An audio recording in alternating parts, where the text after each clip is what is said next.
So another great way that the establishment divides people is through immigration, unfettered immigration and open borders. And, but in 2015, Bernie Sanders used to say that was a Koch brothers trick, that they wanted open borders to suppress the wages of workers, which of course they do. So if there's a tight labor market, they want to flood the country with immigrants, but it's even more nefarious than that. Like, so this latest thing that's happened was with the Haitian immigrants in Springfield, Ohio, which is where J.D. Vance is from, Ohio.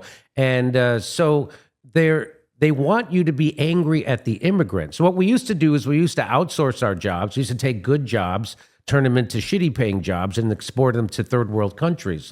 But now what we're doing is we're just bringing in the poor people right into our own country to take the jobs and suppress. Like there used to be $24, $25 an hour jobs in Springfield. Now they're down to $20. They take with benefits. They take the benefits away. They make them $20 an hour job. They turn them over to a temp agency who takes $5 off the top of that. So now you have poor, desperate people working for $15 an hour. So well, and how did they become poor, desperate people? Well, through imperialism. That's the part of the story that the corporate media will never tell you. How did those people from Haiti become so desperate for low-paying jobs? They want to leave their own country and come to the middle of nowhere to do a job at a factory because the United States have been occupying and decimating that country since the early 1900s. And we're doing it right now. Currently, we're paying Kenya $100 million to send a bunch of thugs over to Haiti to suppress, because now the militias that are on the ground are realizing they're starting to coalesce to come together to overthrow the puppet government that the United States installed in Haiti.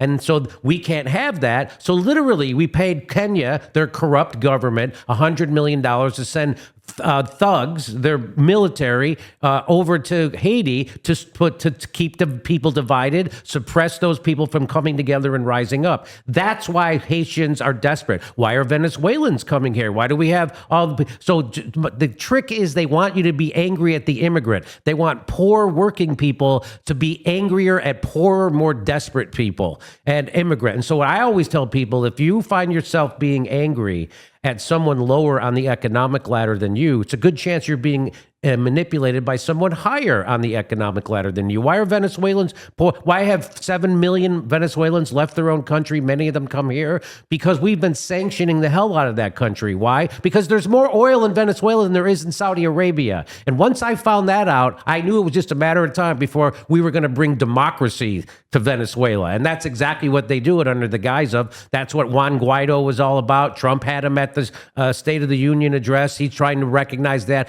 Juan Guaido is the leader of Venezuela, not Maduro. Hey, I try to tell people the only reason you have an opinion about an election in Venezuela is because the establishment wants you to have an opinion, and they want you to have that opinion that wasn't a real election. Really? So Venezuela can work out their own problem. The only reason you have an opinion and you want to go smash those communists is because you've been manipulated by propaganda that comes from the economic hitmen billionaires in the West through their corporate-owned media to make you have an opinion. So when they go into Venezuela and steal their natural resources, you think they're doing it for the help of the people. Just like they said we were helping the people in Iraq, just like they said we were helping the people in Libya, just like they said we were helping the people in Syria, just like they said we were helping the people in Afghanistan, just like they say we're helping the people in Ukraine. We ain't helping. If they wanted to help people, they would start with the people right outside their front fucking door. But they don't. They don't care. And all the workers can't afford a house. They live paycheck to paycheck. They go bankrupt when they get sick, and they can't afford education, and they live.